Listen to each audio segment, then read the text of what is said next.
गुड़िया और छुटकी दोनों अपने नानों के पास रहते थे क्योंकि उनके माता पिता को एक दुष्ट शिकारी ने मार दिया था। उनके नानों के पास एक गाय थी, नानो चिड़िया। जंगल के पक्षियों को दूध बेचकर किसी तरह दोनों बच्चों को पाल रही थी। उस जंगल में ठंड काफ़ी बढ़ रही थी। एक दिन नानो अपने दोनों बच्चों के साथ घर पर बैठकर आग सेक रही थी। तभी उनके घर कालू कौवा आता है। रानो, रानो कहाँ है और तुम कौन हो? रानो और उसके पति टुन्नू को बाहर बुलाओ, मुझे उनसे बात करनी है। क्या बात है कालू बेटा, आपको मेरी बेटी और जमाई से क्यों मिलना है? कुछ दिन पहले एक दुष्ट शिकारी ने उन दोनों को बंदूक से गोली मार दी। मैं रानो की माँ हूँ। कहिए, आपको क्या काम है? अरे यूं बुढ़िया, ये जो तू आराम से घर में रह रही है, ये मेरा घर है। तेरी बेटी रानो ने 3 महीनों से ये घर का किराया मुझे नहीं दिया। मैं तुझे और 1 महीने का वक्त देता हूँ।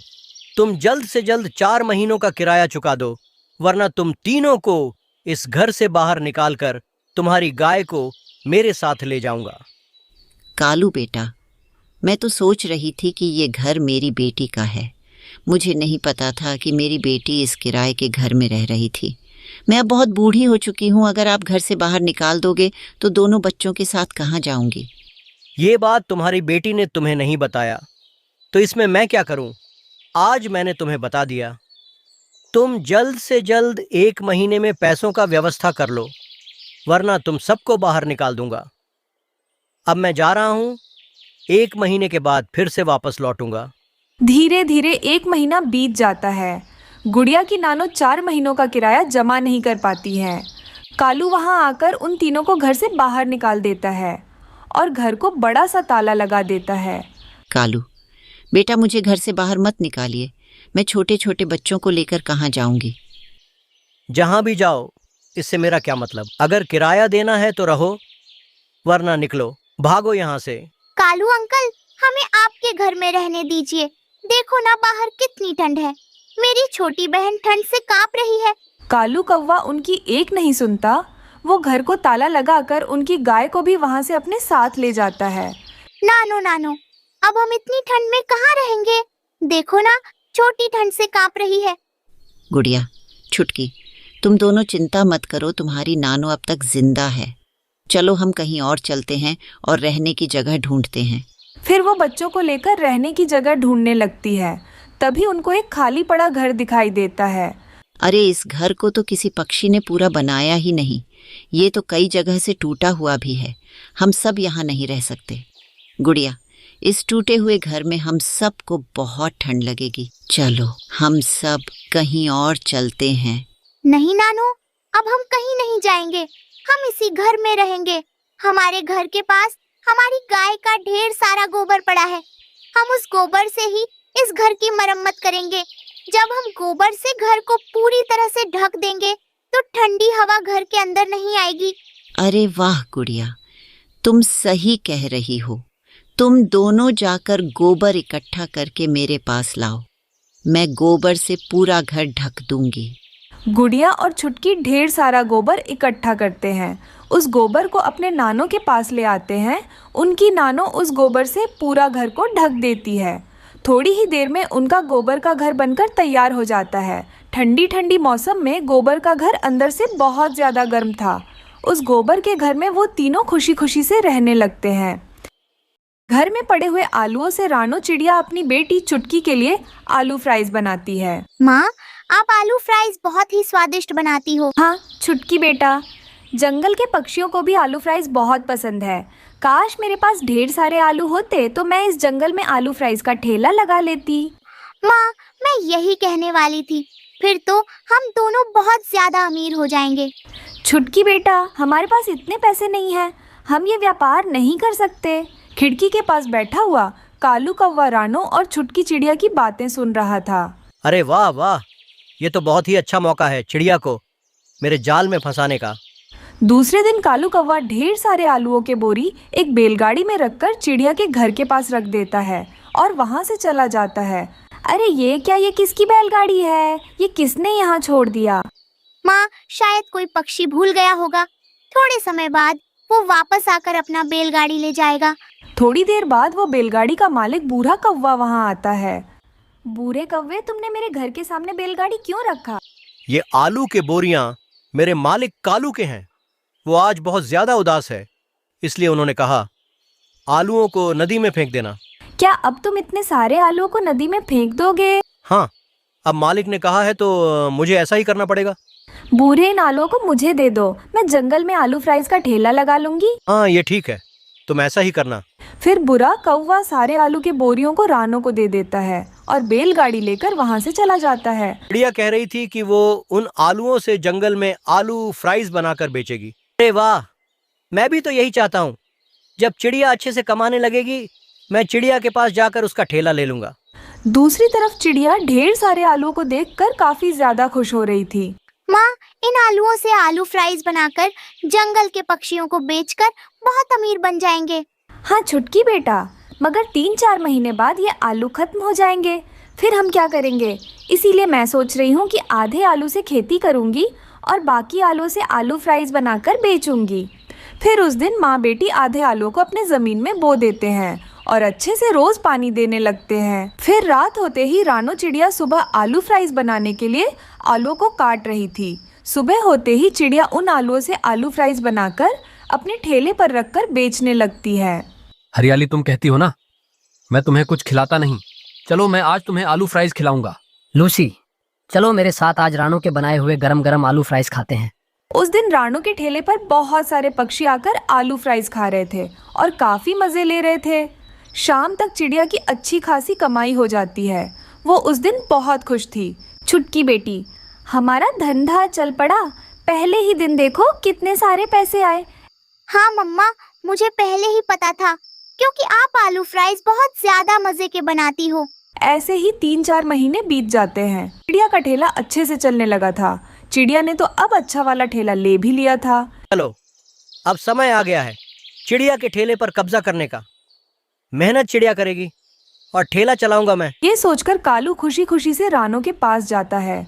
बताओ कौवे भैया, कितनी की फ्राइज बनाओ? 10 की, 20 की, 50 की या फिर 100 की? अरे वाह चिड़िया, तुम तो मेरे दुकान की फ्राइज मुझे ही बेच रही हो। अरे कालू, ये तुम क्या बोल रहे हो? ये ठेला मेरा है। कालू अंकल, आप कुछ भी बोल रहे हो, ये ठेला मेरी मम्मा का है। मुझे सब पता है, मगर ये ठेला मेरे आलूओं से ही चल रहा है। वो सब मेरे आलू थे। मगर कालू भैया, आपके आलूओं को बुरा कौवा नदी में फेंकने जा रहा था। मुझे पता था मूर्ख चिड़िया, तुम मेरे आलूओं से ही फ्राइज बनाओगी और सारे आलू खत्म कर दोगी। अब तुम मुझे मेरे आलू वापस नहीं कर पाओगी, इसलिए ये ठेला मेरा है। कालू अंकल, आप मेरी मम्मा को ही धोखा दे रहे थे। धोखेबाज अंकल, मैं आपको छोड़ूंगी नहीं। अब तुम दोनों मेरे ठेले से ऐसे ही जाते हो या धक्के मार के बाहर निकालो। छुटकी बेटा, तुम यहीं रहना, मैं अभी आती हूँ। ऐसा बोलकर चिड़िया तुरंत अपने घर जाती है और अपने खेत से निकाले हुए आलू बैलगाड़ी पर रखकर वहाँ ले आती है। दुष्ट कौवे लो, अपने सारे आलूओं को ले लो और यहाँ से दफा हो जाओ। इतने सारे आलूओं को तू कहाँ से लाई है छोटी चिड़िया? तुम क्या समझते हो कालू? क्या तुम ही बुद्धिमान हो? ये सब आलू मैं अपने खेत में उगा रही थी। चलो अपने आलूओं को लो और निकलो। यहाँ से दोबारा मेरे ठेले पर कभी मत आना। ये सब देखकर कालू को बहुत गुस्सा आ रहा था, लेकिन अब वह कर भी क्या सकता है।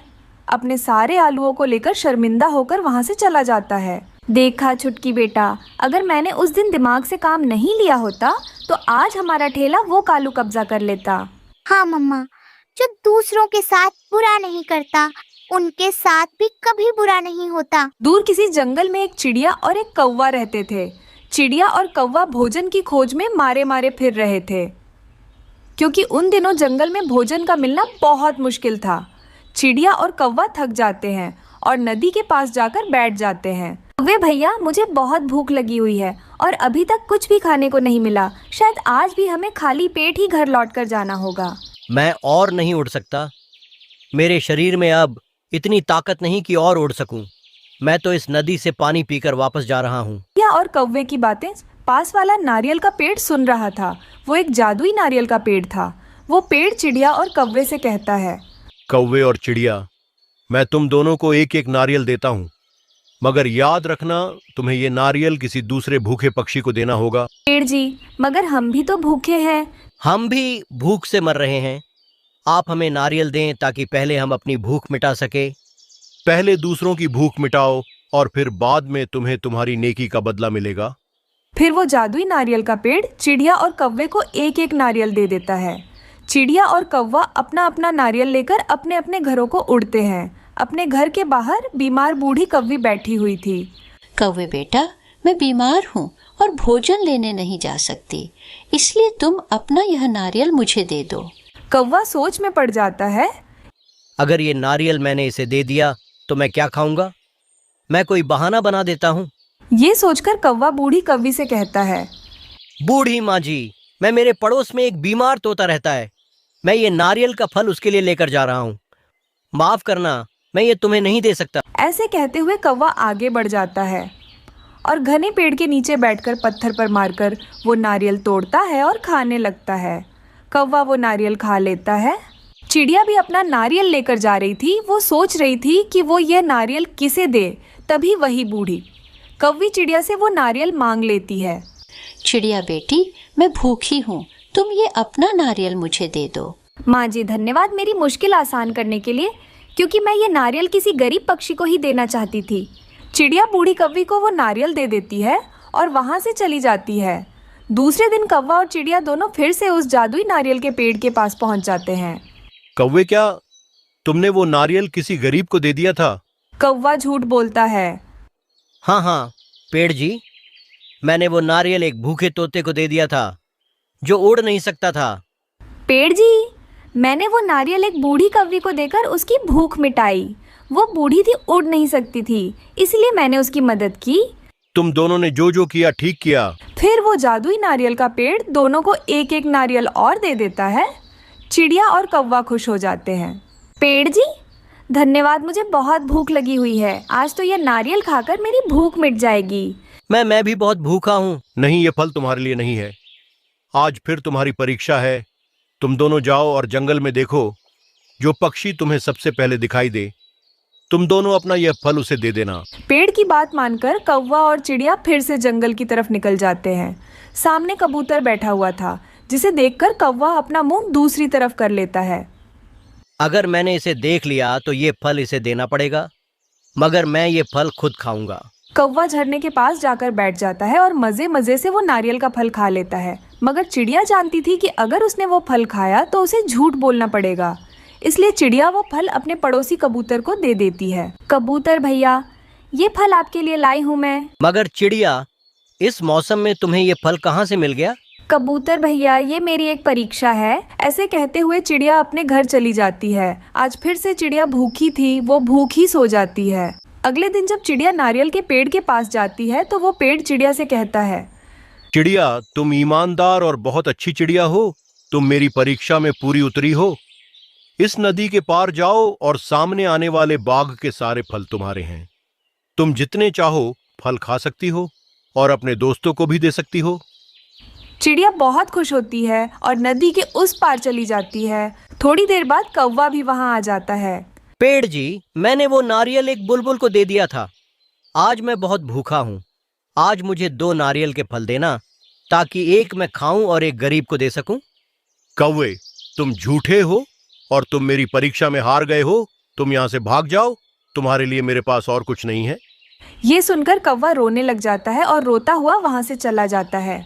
दूसरी तरफ चिड़िया एक ऐसे बाग में पहुंच जाती है जहां हर तरफ फल ही फल थे, और चिड़िया वहां ही एक पेड़ पर अपना घोंसला बना लेती है और मजे मजे से मीठे फल खाती है। कालू कौवा गोरी कौवी से पहले कभी भी नहीं मिला था। रानो चिड़िया और कबूतर मिलकर उन दोनों की शादी कर देते हैं। गोरी कौवी को सिर्फ खाना खाना बहुत शौक था। वो शादी के रात ही कालू कौवे से कहती है, कालू जी, मुझे बहुत भूख लग रही है, मेरे लिए कुछ खाने के लिए है तो दे दो। अरे गौरी, सुबह ही तो तुमने हमारी शादी में इतना सारा खाना खाया था, फिर भी तुम्हें भूख क्यों लग रही है? मगर कालू जी, वो तो सुबह की बात है, मुझे तो भूख अब लग रही है, मुझे कुछ खाने के लिए दीजिए। अच्छा गौरी, घर में कुछ सूखे दाने पड़े हैं। फिर गोरी कौवी उन सूखे दानों को खा लेती है और कालू से कहती है, इतने कम दानों से क्या होगा? कालू जी, मेरा पेट अभी भी नहीं भरा, मुझे कुछ लाकर दीजिए। मगर गौरी, घर में तो कुछ खाने के लिए है ही नहीं। मैं कहाँ जाकर तुम्हारे लिए भोजन ले आऊंगा? मुझे बहुत भूख लग रही है, मुझे कुछ नहीं पता, मुझे बस भोजन दीजिए। अच्छा गौरी, ठीक है, तुम रो मत, मैं चिड़िया से कुछ मीठे फल मांग कर ले आता हूँ। फिर कालू कौवा रानो चिड़िया के पास जाकर उससे भोजन मांगने लगता है। क्या बात है कालू भैया, आप इतनी रात को इस समय यहाँ क्या कर रहे हो? रानो, अगर तुम्हारे घर में कुछ मीठे फल है तो मुझे दे दो। गौरी को बहुत भूख लग रही है, वो भूख से रोए जा रही है। मेरे पास मीठे फल हैं। कालू भैया ये लीजिए। कालू कौवा गौरी कव्वी को मीठे फल लाकर दे देता है। वो एक झटके में वो 2 मीठे फल खा जाती है। कालू जी, मेरा पेट अभी भी नहीं भरा, मुझे और भोजन खाना है और लाइए। मगर गौरी, इतना सारा खाना मैं तुम्हारे लिए कहाँ से लाऊंगा?